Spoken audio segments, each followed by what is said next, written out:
Barbie movie is quite easily the most accidentally based movie I have ever seen. Conservatives all over the internet are outraged.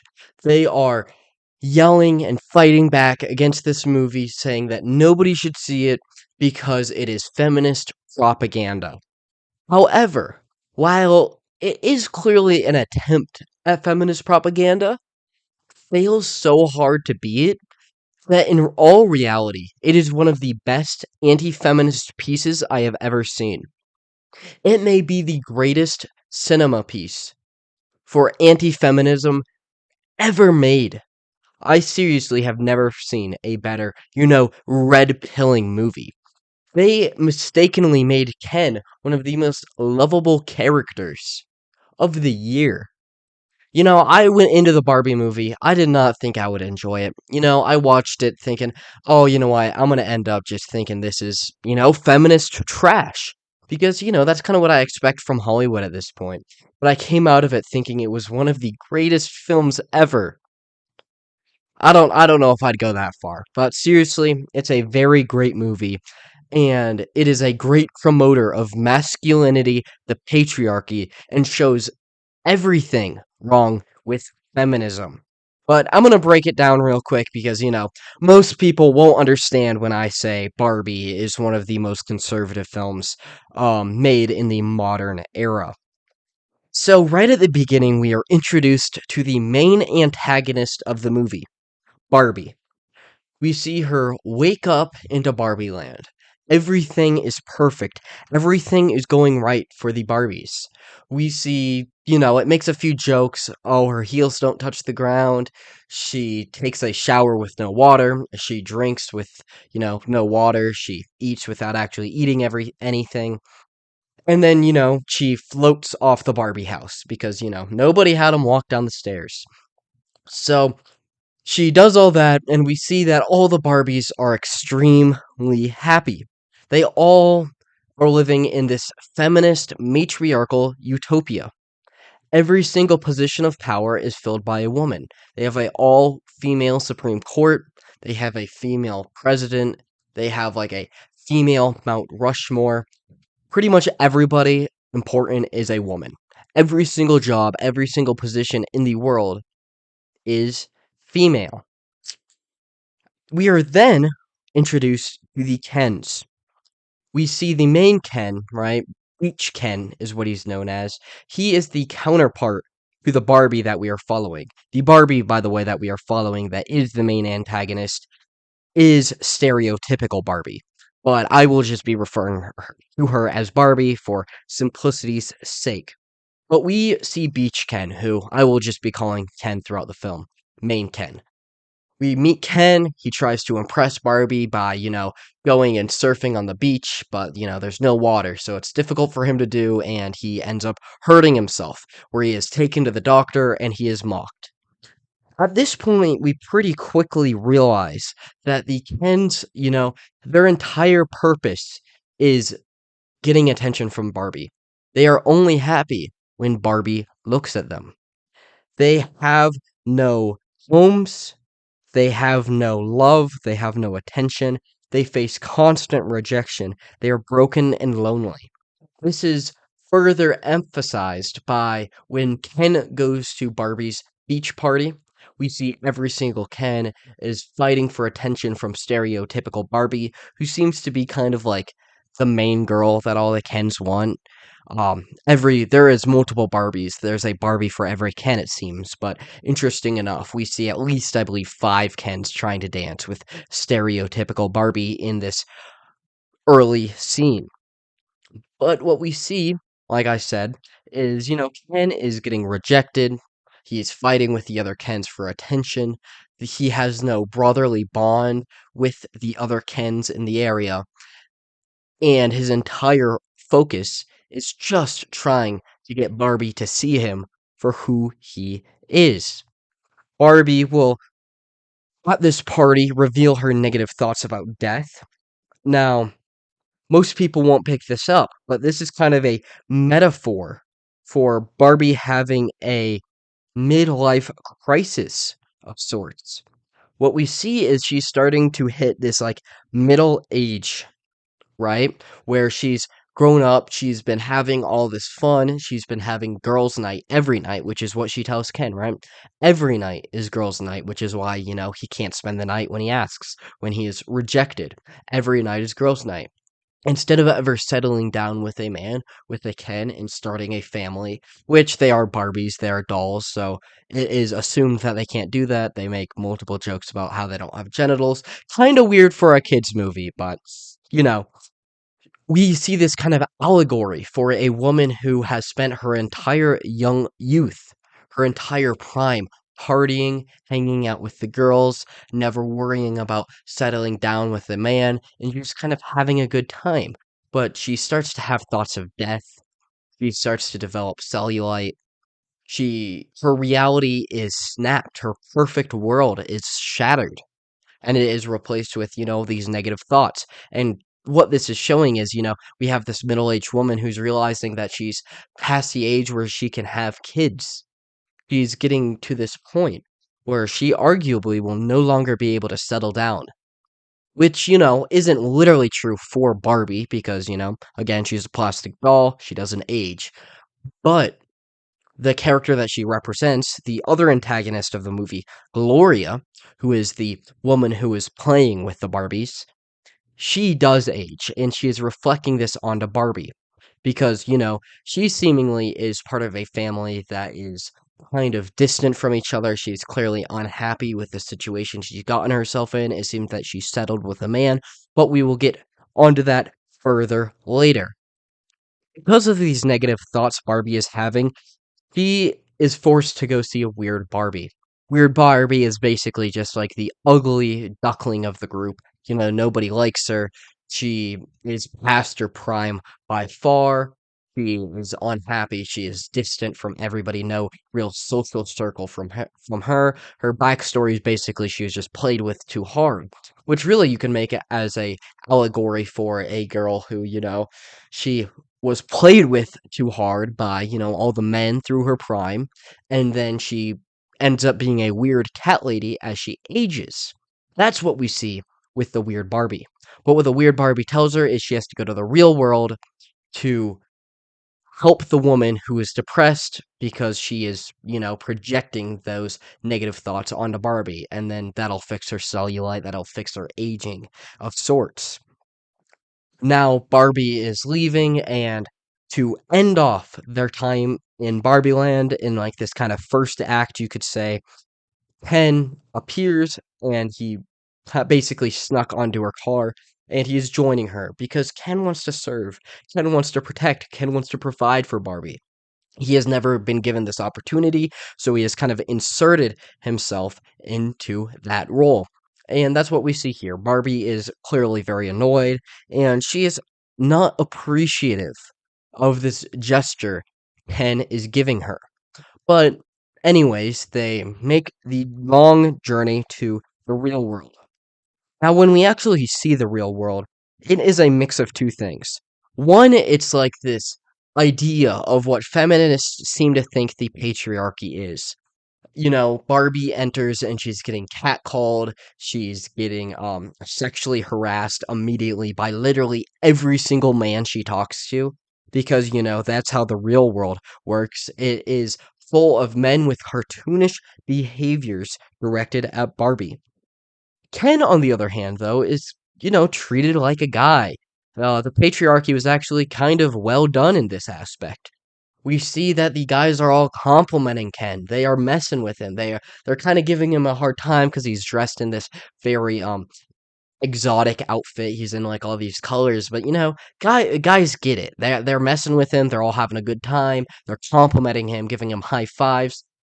And most interesting of all, which we'll get into more later, he is asked for by the time by a woman, which, doesn't seem like much, but it is something he never felt, and it means a lot to him. But basically, what we see from Ken is that he feels useful for the first time in his life. He feels like he has a purpose. He feels like he is appreciated. He sees that the other men have this bond, and that's something that he clearly desires or a desire is created inside of him because it's something that he will later bring back to Barbie Land. But, the time goes on and Barbie and Ken, they'll split up. Ken goes off discovering what the patriarchy is, he thinks it's a little bit more exaggerated than it actually is. But still, he kind of discovers himself. He discovers what real masculinity is. He creates an identity, he creates his own style, which is evident from this like new clothing that he picks up. He becomes Ken. And this is something he will, again, like I said before, later bring back to Barbie Land. But on the other end of the spectrum, we see Barbie. She will end up finding the woman who is causing her problems. We see that she is distant with her husband, which is implied when she speaks badly of him a few times. And, there's a chase scene with Barbie, this woman, Gloria, who is the woman causing her problems, who I consider to be the other antagonist of the film, along with stereotypical Barbie. But Gloria's in chasing, she's driving, she's doing all these crazy moves, she's doing all these maneuvers, and her kid's like, "Where'd you learn to drive like this?" She's like, "There was this guy." You can see she gets this dreamy look in her eye. She's asked if it's the child's dad, and she like has to lie and seemingly gets sad and disappointed, saying, "Yes, it is your father." But it is very clear here she is unhappy with him, and she talks badly about him a few other times. So it basically shows this woman who is full of regret because, she seemingly more than likely, considering she is the real world's version of stereotypical Barbie, like all grown up with a family, and she was more than likely used throughout her youth. And then she got with a man that wasn't quite what she desired because she was so far past her prime. She had to settle down with a man that would have been below her standards compared to what she was used to. And then she developed into kind of distant from her family, depressed, obviously, from what she's projecting onto Barbie, and very distant from her child because of how broken the family unit truly is. And the child has all kinds of issues.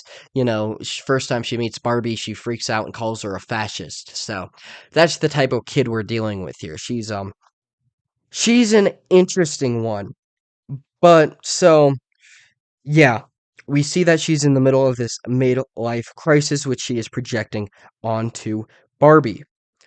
Barbie and Gloria will end up getting chased by Mattel, who is run by all men, which Barbie discovers, which she is disgusted by because, she thought that the purpose of Barbie was to destroy the patriarchy and make women in charge of everything, just like it is in Barbie Land. That's what she expected in the real world. So she goes to Mattel, realizes that it was all men running her brand. She gets very sad and she gets involved with a chase scene with Mattel, which results in her escaping back to Barbie Land along with Gloria and Gloria's daughter. Ken, on the other hand, found purpose, he found love in the real world. Like I said, he when he's given the watch, or when he's asked for the time, excuse me, not the watch. When he's asked for the time, it represents that, he doesn't want to be oppressive.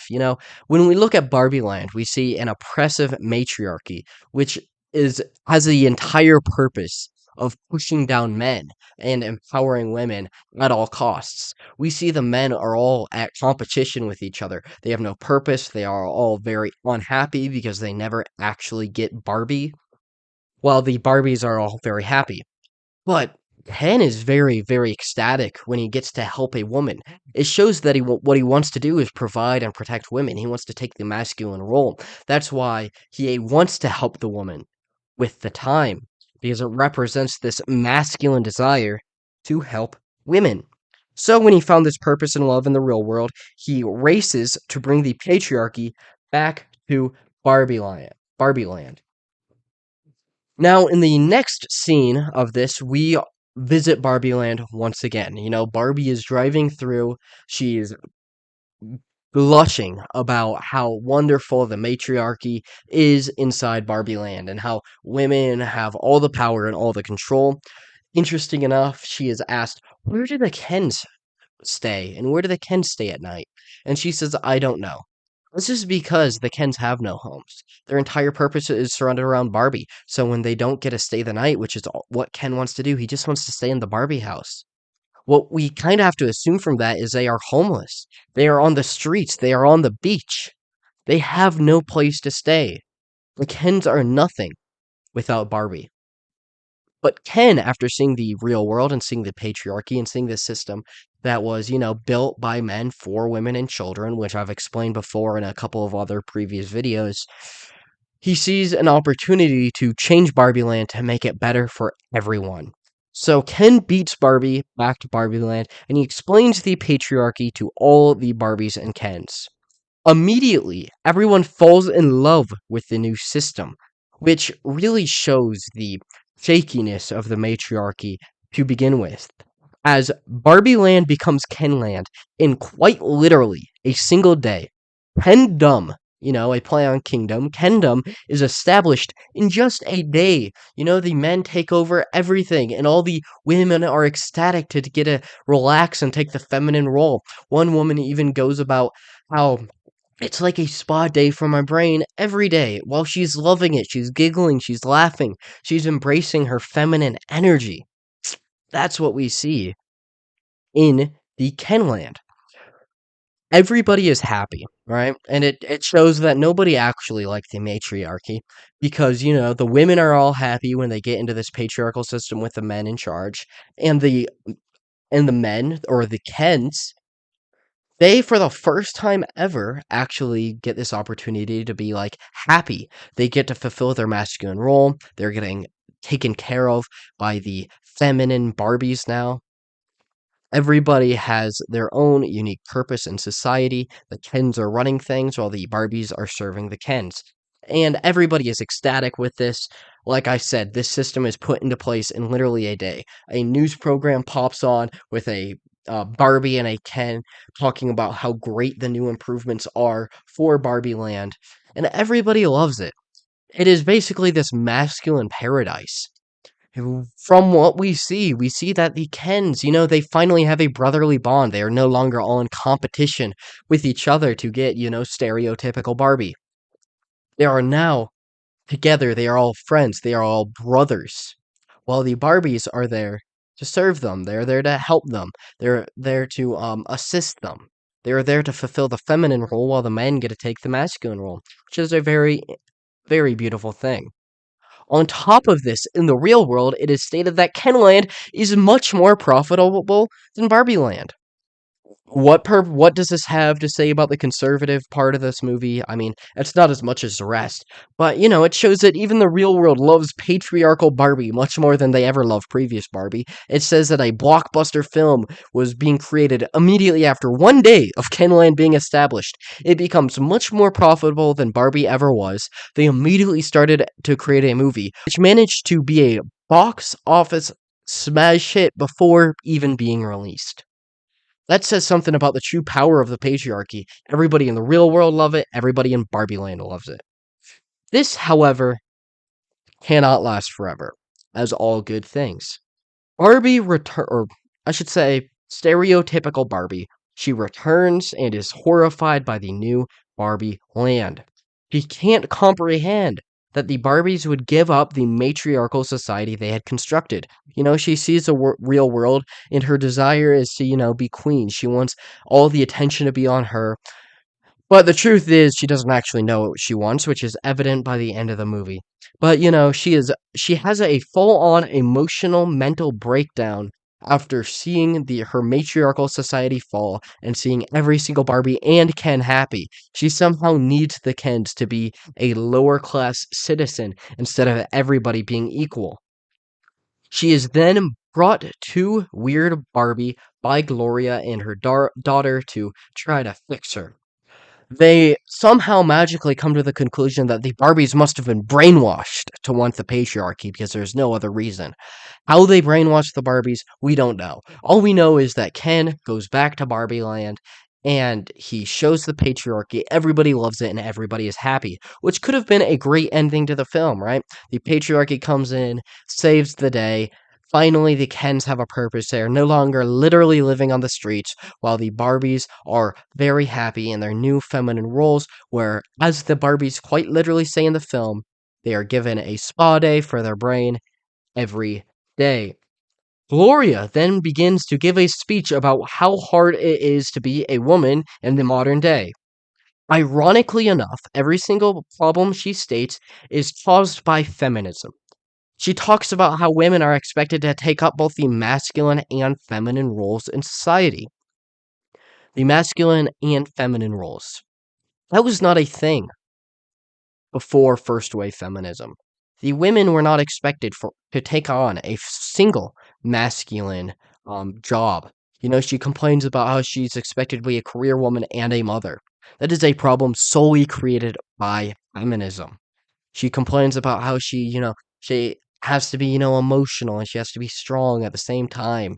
She's like, I have to be masculine and feminine. Guess what? That's feminism's fault. That is not the patriarchy's fault. But she can't understand this. She can't take responsibility. So she just blames all men.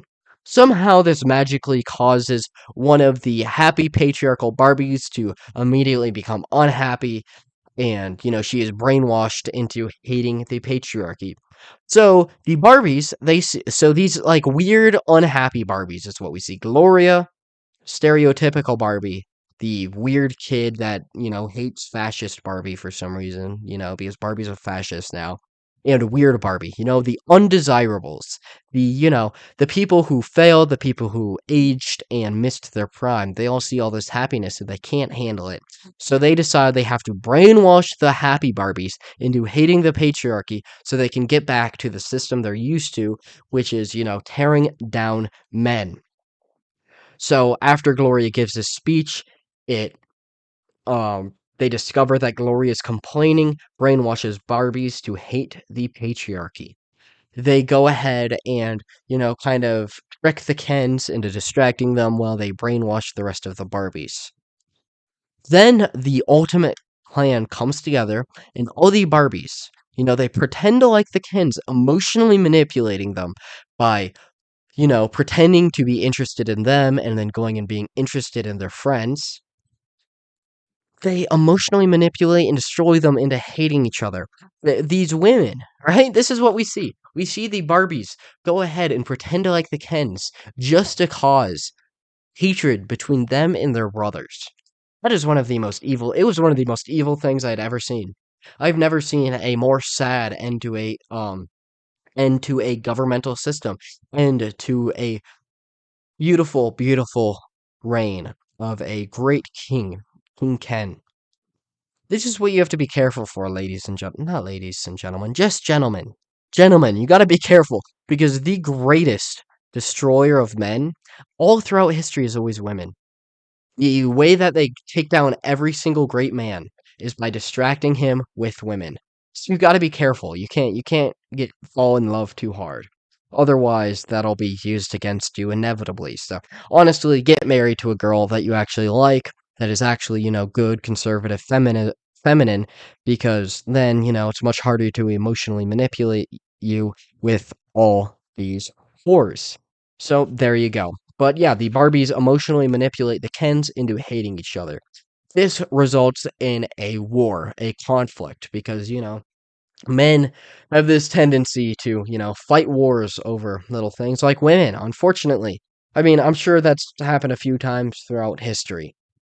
Um, yeah, it's basically an allegory of, brotherhood being destroyed by a woman getting in the way. Very unfortunate to see. But, eventually the Kens realize we are enough. We don't need the Barbies. We are happy. We are enough. I'm sorry, that was bad. But, yeah, they have this little conflict and then they sing this song, I'm Just Ken, one of the greatest pieces ever written, one of the most beautiful musical tracks I have ever heard. Truly, truly inspiring. And they all realize we're enough without the Barbies. We are bros. What are we fighting over? But while they are, coming to an agreement that they're all bros, they're chill, it's okay. In classic bro fashion, fight a war and then become best friends literally 5 minutes later. The most guy thing I've ever heard. Literally me, that's all I could think throughout watching this entire movie. Every time I saw Ken on the screen, all I could think was literally me. Ryan Gosling does such a great job portraying the literally me character. But yeah, the Barbies go back. They change the Constitution while the Kens are fighting, and they restore Barbie Land to a matriarchal tyranny. So Barbie Land is returned, and the Barbies, they change the Constitution, stripping Kens of all of their rights, once again, kicking them back out to the streets, literally, just for this tyrannical matriarchy to be restored. Even though, the patriarchy, everybody was way happier. It was the first time in Barbie Land history, as far as we can tell, that both the Barbies and the Kens were all happy. So why they returned to the matriarchy, I don't know. It was depressed weird women destroyed everything in classic feminist fashion. But everybody was happy. Now the Kens are back to the streets. The women have to go back to the masculine and feminine roles that Gloria was complaining about just 5 minutes earlier. However, stereotypical Barbie, the antagonist who ruined everything, she came back to this utopia. Before it was like a dystopia, right? It was all the women were happy, all the men were put down, given no rights. And Barbie sees this, she ruins everything, and then after restoring her precious matriarchy, she decides she doesn't want to be masculine anymore. She wants to go to the real world. She wants to go to the patriarchy so she can assumingly become a mom, because that's basically what this whole film is about. It's about a middle-aged woman who is realizing that her partying days were up, and she was becoming used goods, you could say, even though not literally, because Barbie, but it's an allegory. Woman becoming used goods, and now she's has to go settle down, become a mother, which is kind of shown by the last scene. We can assume that's her goal because it finishes off with Barbie going to a gynecologist, which is again kind of weird for a children's movie, but take that with what you will. So what we see is the movie finishes off with Barbie wanting to become a mom, abandoning the matriarchy that she destroyed the perfect system for, so she could go back to the patriarchy. So basically, what we see, literally every single person is happier in a patriarchy. Every Barbie, except for stereotypical Barbie, was obviously significantly happier living in the patriarchy than the matriarchy. They all loved it, and their matriarchy fell in literally a day. The Kents were all happy for the first time ever. They were given a purpose, they were given a role in society. And then the matriarchy comes back and all their rights are stolen from them. They are obviously happy for the first time ever in the patriarchy. Gloria and her daughter don't stay in Barbie Land, they return to the real world. They return to the patriarchy instead of staying in the matriarchy. Barbie, she destroys the patriarchy and then decides, I would rather be a feminine mom, and returns to the patriarchy. And the patriarchal Barbie Land was much more profitable than Barbie Land ever was, as I said before. So everything was better with the patriarchy. And I'm supposed to believe this is a feminist film. I'm supposed to believe this film isn't conservative. All it does is say the patriarchy is way better than the matriarchy in literally every single way. They don't give one reason for the audience to believe the matriarchy is better. Sure, the movie tries to make some anti-men jokes, but the movie's creator was so incompetent that she made it like a red pill beauty. She made a masterpiece, a work of art. She made Ken the most literally me character ever. We see him, he struggles with the girls, he doesn't get the girl, but he becomes the best version of himself after deciding that he is better off without her. The most literally me guy I have ever seen. Man, I love that. Ken is like all great. What I suggest to all of you, don't go watch this movie in theaters. Like, don't really. There's no reason to support the creator of it, but the director and everything, because obviously tried to make feminist propaganda. But wait till it comes out. Try to see if you can, like, I don't know, get it from a friend or something and watch it, because it's definitely worth a watch. Because Ken, seriously, Ryan Gosling does a great job in this movie. It's like legitimately funny, not for the reasons that the director wanted it to be, but like a mix of how awful their attempts at feminism were in the movie is just like it made me laugh out loud throughout the entire thing. And Ken is just like he had me punching in the air every time he did something like super ultra masculine. He is just so relatable. I seriously the entire time was just thinking literally me. That's all that was running through my head the entire time. He is such a great character. And this is a problem with, creating a lovable villain. It makes it so the message of the movie is inverted because, you try to make it so pro one thing, but the villain is just too great. It's so much better than the protagonist, quote unquote, that you end up identifying with the antagonist. However, like I said at the beginning of this, I would argue that Barbie and Gloria are the antagonists, while Ken is the clear protagonist of the film, because this is, like I said before, a conservative masterpiece.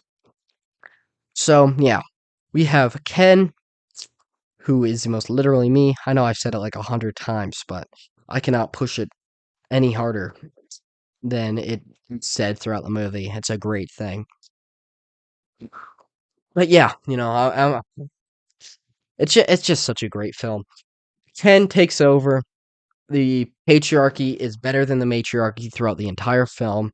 Everybody is happier under the patriarchy.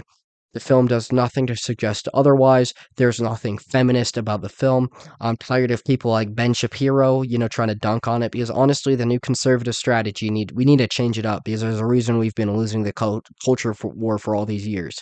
Hollywood is never going to produce a conservative movie. We just need to accept that at this point. So if they're not going to give it to us, we might as well just start interpreting their movies as conservative. Why not, right? I mean, the movies are going to get made either way, and most of them are going to be box office smashes anyways. Like, Barbie was always going to be a box office smash. So there's no reason just to turn it into a conservative film. Make it on our side. We need something to identify with, every war you need something to unite your army. You need something that your guys can, they can relate to.